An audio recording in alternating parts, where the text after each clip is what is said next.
morning. My name is Doug Horn. I am with the Georgia Lacrosse Foundation. We've worked on this for 2 months now. Really think we've got a great program for you today. Everybody should have a copy of this with them. And also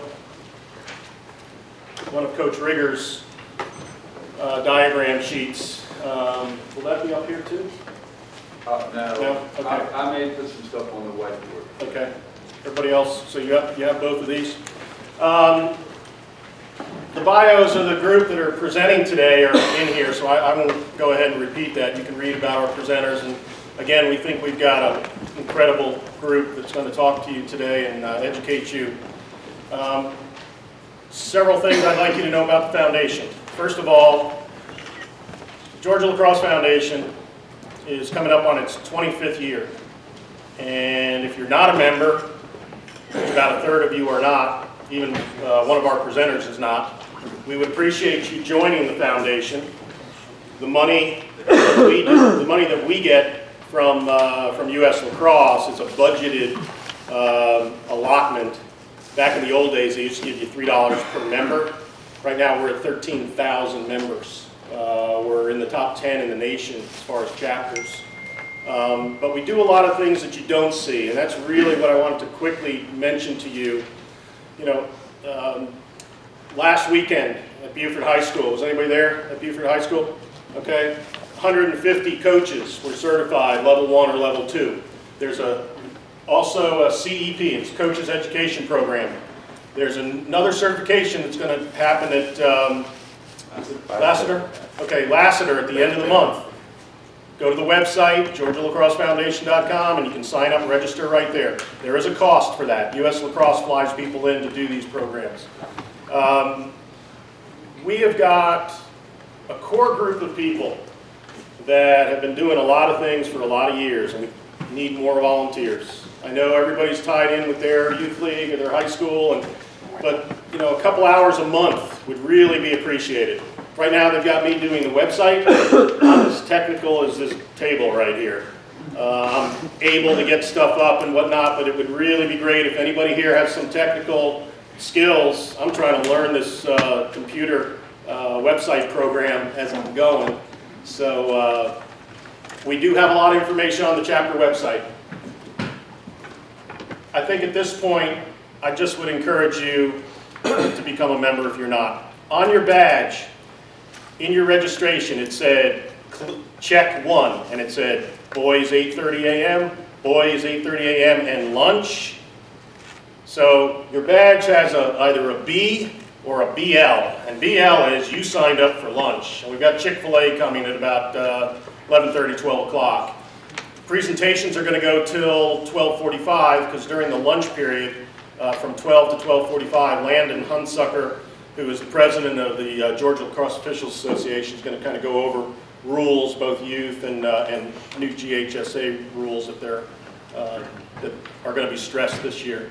So with that being said, we've got Don Rigger, Peter Hannapel, and we'll get going. Good morning, guys. I'm Don. That's Pete. We both coach at Decatur. I've coached there the last 10 years. I'm stepping down. I'm going to work at the middle school level in Decatur Recreation, but Pete continues to coach there. We're going to talk to you about really 2 things.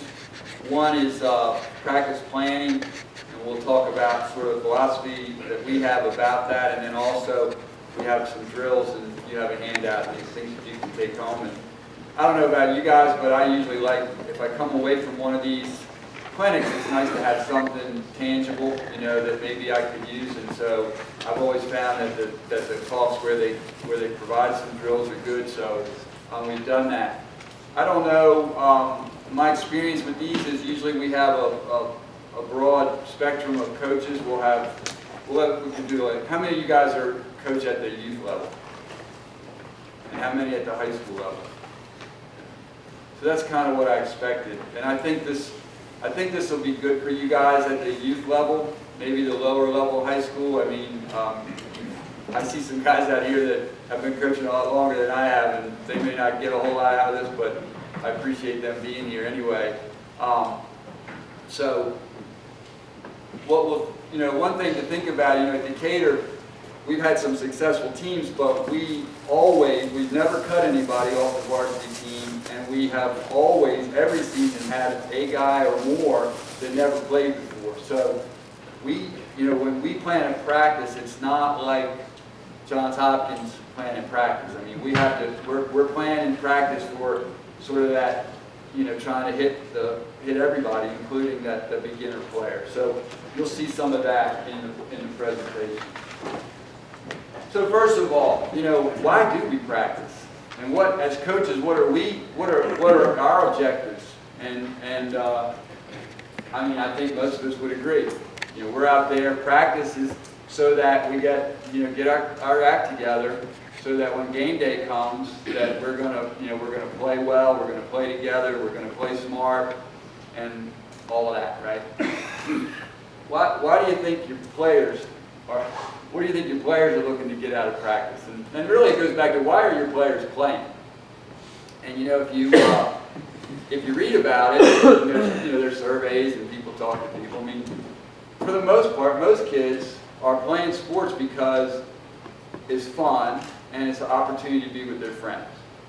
So even though when you're coaching high school and even at the youth level, there's an emphasis on winning and there's an emphasis on getting better, and it's a serious thing. But at the same time, the kids are interested also in having fun. And I don't know about you guys, but one of the best things to me about lacrosse is that you can practice it seriously and have fun. And I think back on my life in high school, college. I didn't really play, I don't remember if we practiced once I got out of college when I played Atlanta Lacrosse Club, but certainly high school and college, I don't ever remember a day when I absolutely was dreading that walk to the locker room or for practice. I always look forward to practice, and all my memories are good memories of practice. Maybe I was a little cold. Maybe it was there was a lot of running. When I was at WNL, Jack Emmer, he believed in that. But it was always fun, and I think we can do that as coaches. I think we can make it fun, as well as accomplish our objective. So here's my fundamentals.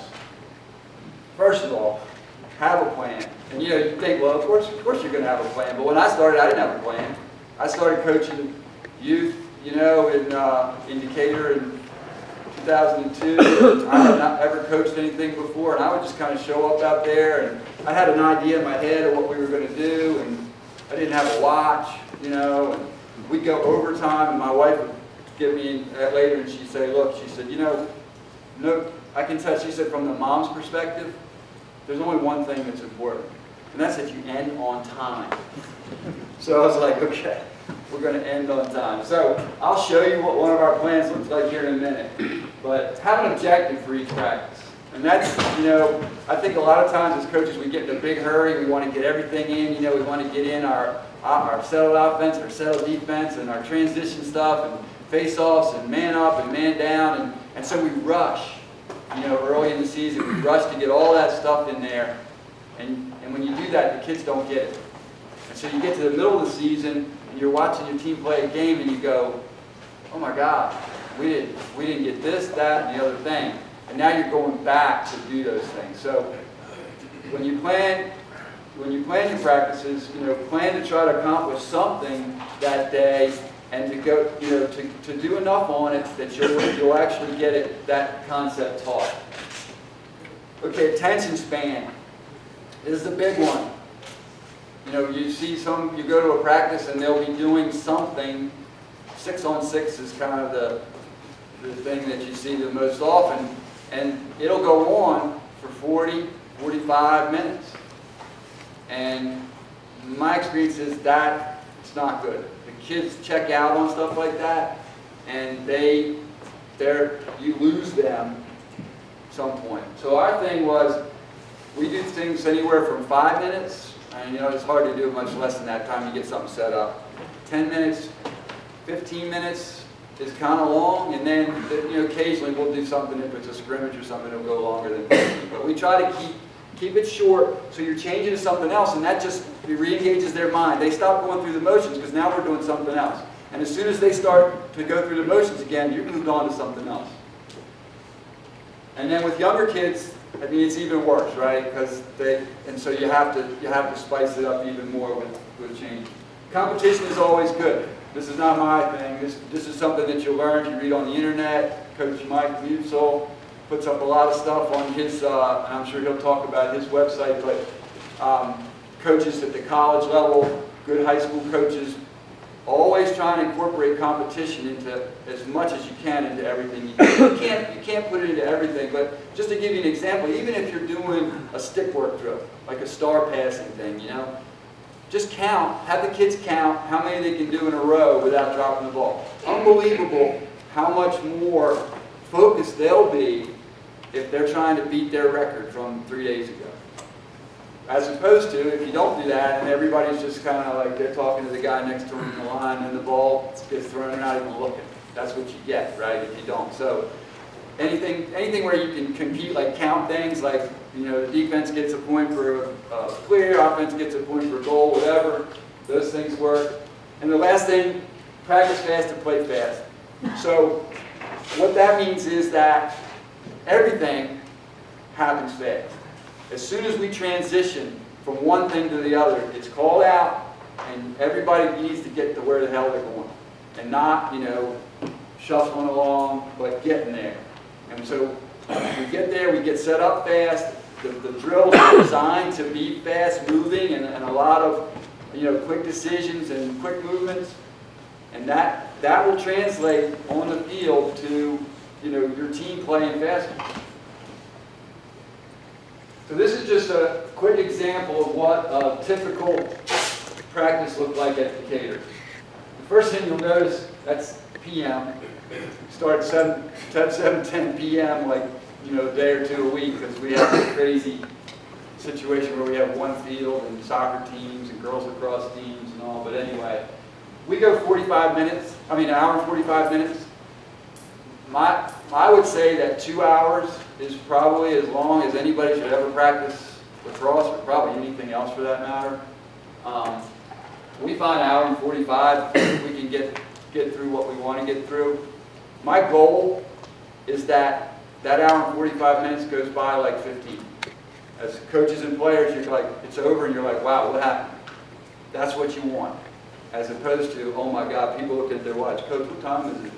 You hear that from probably the younger kids. So, just to quickly walk you through, this was a day where we were in a classroom doing a talk, and if you have that available to you, I'm a believer that you're better off talking at your team in that kind of a situation, either in the locker room, in the classroom, wherever, as opposed to trying to do it on the field. You've got things that you can, you've got a board to write on, whatever, and it's just easier to get a concept across. You see a couple things. You've got a 10 minutes there. That's pretty long for us to do a stick work drill, 3-man, 2-ball. Scoop, pass, we'll go over that one. 10 minutes, that's a lot for us. Usually we would do 5. Shooting. So I remember reading on I think it was Coach Mike's thing about Providence. Providence coach said that for him, the 2 most important things to determine the success of his team was team speed and shooting. 1, 2. Now, that may not translate exactly down to high school and youth, but it's important. And we shoot every day. And we have different shooting drills, and I'm not covering those, but you can find, a lot of good shooting drills are out there. But it is important to work on shooting, because you get, if you're creating opportunities, nothing more frustrating. You create opportunities and then you can't score. We do some conditioning, and I'm going to talk a little bit more about philosophies about that. We do drink some water in there, and then at the end we get into some other drills, some of which we'll talk about here. And these are more, so we did some fundamental stuff there, and now we're getting into some stuff where we're trying to put it together, and I'll talk about that philosophy. But anyway, that's what a typical plan looks like. And what I'll do is, I'll as the head coach at the time, I would kind of come up with that. email that out to the coaches during their work day. If anybody had any comments, ideas, something they wanted to work on, we could, we make some adjustments to it. In terms of like planning your season, the last couple of years we got together kind of as we were starting out, and we kind of went through the first 3 or 4 weeks, and that's really where you can get that, the kind of that progression, that build up, and make sure that nothing gets left behind. And so we had to outline, what we wanted to do during certain weeks, and then the details, come out in the daily practice plan. So we like to cut our practice in thirds, and this is actually something I learned coaching in the youth age. The first third, we focus on individual fundamentals. Second third, what we call team fundamentals, and you'll kind of see what that is when we start to walk through the drills. And then the third, we do things to pull it all together. And we'll talk about that. This is just a way to, kind of make sure that you're not shortchanging anything. I do think it's important, that you work on your individual fundamentals every day. Some people will say it's not good to do the same things in the same order, and I'm kind of on board with that. Although I have to admit, I think most days we do it in kind of this order. But sometimes you'll shake it up, and you'll do like when they show up, you do 7-on-7, something fun, something to get the blood going. And if you feel like the team's kind of lethargic, maybe you're in a little bit of a doldrum, maybe you mix it up. But that's kind of our basic philosophy.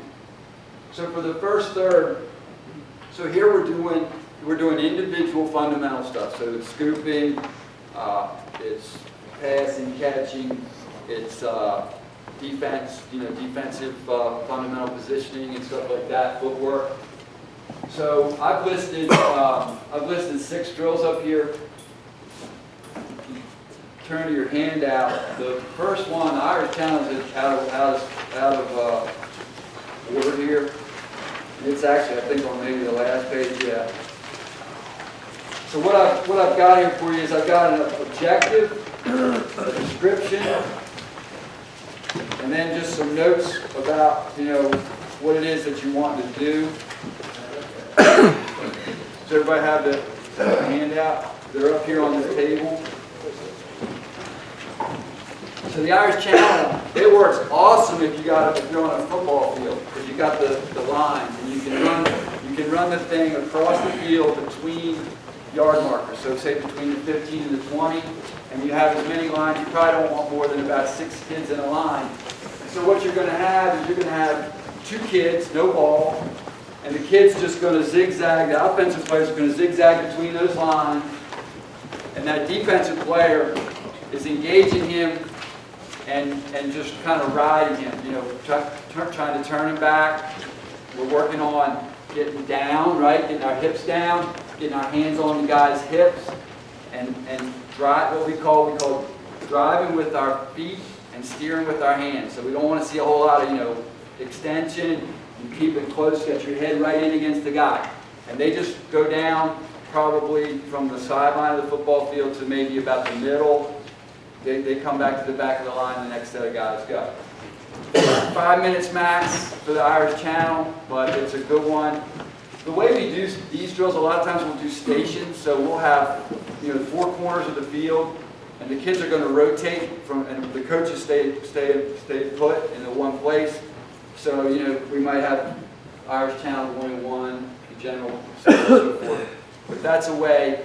Things go faster that way because the kids sprint from station to station, and the coach is already there. The drill's set up, so you're not losing that setup time. If you got cones and all that, the cones are all there. So I strongly recommend stations, and even if you don't have enough coaches to have a coach on every station, that's okay. Once you teach it to them once, they should know it, and you can kind of move around the field and make sure they're doing it right. So now I think we can go back to the beginning. The general is a drill where you're really working. I should tell you guys. So out of all these drills and all the drills that we do, there's only one that I actually came up with. All the rest of them I stole from somebody else. Usually you can tell by the name who I stole it from. So Washington and Lee, I was at a practice there a few years ago, taking my son around looking at colleges, and we watched practice, and so this one I stole from them. It's mostly an over-the-shoulder catching drill, and throwing and catching. And if you're having trouble with that, I would just simplify this, and we actually do this more than we do the general, which is just a simple over the shoulder. So you got one guy stepped off, Pete goes out, I hit him with the over the shoulder, there's a guy on the other end, the passer, he hits him, another guy goes out. Real simple, everybody knows that.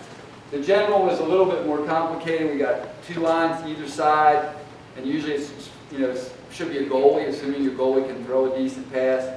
Goalie rolls the ball out, this guy goes to get it, throws it back.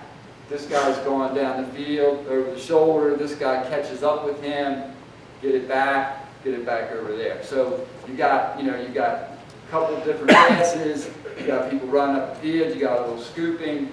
So it's a good drill, it's a good pregame drill for your defensemen. And this is primarily, when I watched Washington Lee doing it, this was all poles, maybe poles and D-middies. But we do some with our shorties too, because especially that over the shoulder, is something that can get neglected. See, the next one is scoop pass. This is actually the only one I actually kind of invented. This one, you hear that, you hear a lot. I think it's Coach Messier up in at West Genesee, New York, that started talking about scoop pass. But the idea of scoop pass is so I pick up a ground ball, especially in the offensive end. I'm on offense, the ball got loose, I pick it up. This is a great opportunity to score because the defense, they went after that ground ball. So they got themselves out of position. And his theory is 2 passes and something should be open, right? But that guy that picks the ball up, you don't want him posing with it. You got the guy that picks it up and he kind of does a little prance thing. So what we're looking for is guys that pick it up and are looking to move it right away. And so this drill is really designed to teach them to pick it up and move it, and to recognize, and the communication piece. So you see a lot of these drills will have a communication. So on this one, what we're really looking for, so what we got a guy, a defender here. So we're going to ball out for this kid, right? And this kid has to commit one way or the other. So as this kid's head's down, he's picking the ball up. This kid has got to recognize what the heck's going on and say, well, I'm an open guy, and open his mouth. And I don't know about you guys, but one of the hardest things to teach kids is to open your dadgum mouth, and so that you can be heard. So we really emphasize in this, okay, I pick it up, here's the open pass. Now this guy, now we got basically a 3-on-2. Everybody has to touch the ball before it comes back to the coach. And you can do this to the goal. You can put a goalie in there and make it a 3-on-2 to the goal if you wanted to. We usually don't because the goalies are getting warmed up while we're doing this drill, typically. But I think this is a good one to emphasize to guys how to understand when I'm open and how to understand if I've got the ball to get it out of my stick quick.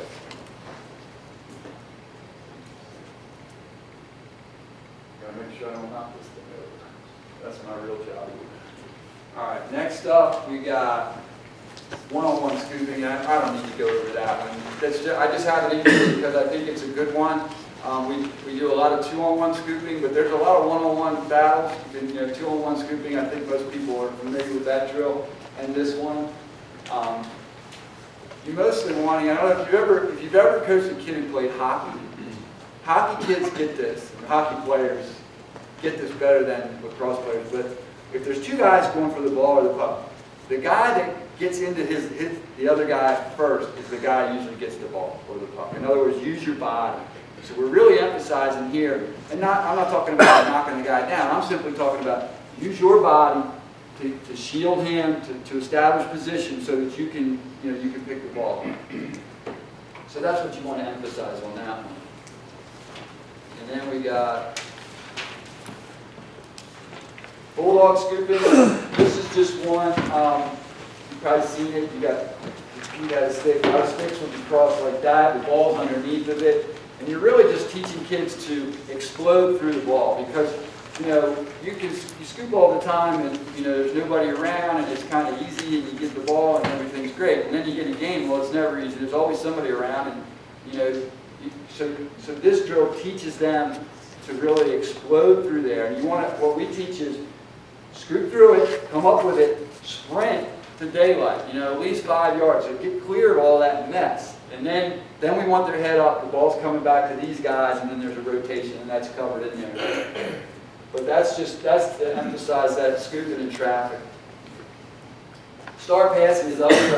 I didn't give you a diagram of that, but that's a pretty common drill. Most of you guys probably know it.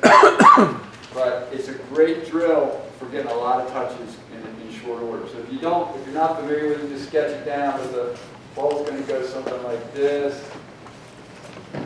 Back here, each guy follows his pass. And you probably want 2, maybe at most 3 guys in each of these lines. 2's probably the best.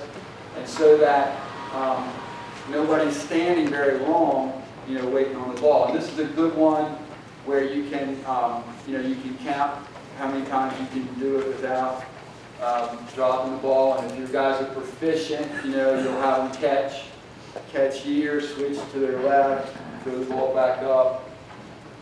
You can emphasize that stuff, keeping the stick to the outside. There's some other stick work drills. Remember last year, if you were here last year, Coach Meade from Furman was here. We talked about the pull pass and the inside pivot and the outside pivot. That we incorporated that into our practices. We called that drill Furman, so original. But there's a lot of good drills, and if you look at Mike's website or other places on the internet, you can find a ton of good drills. So that's the first third. So somewhere in the 25 minutes, something like that of practice. If you got a goalie coach, hopefully, or somebody's working with the goalies during that time, and the rest of your team may be working in stations and just cycling through these drills. We would throw the shooting into this first third.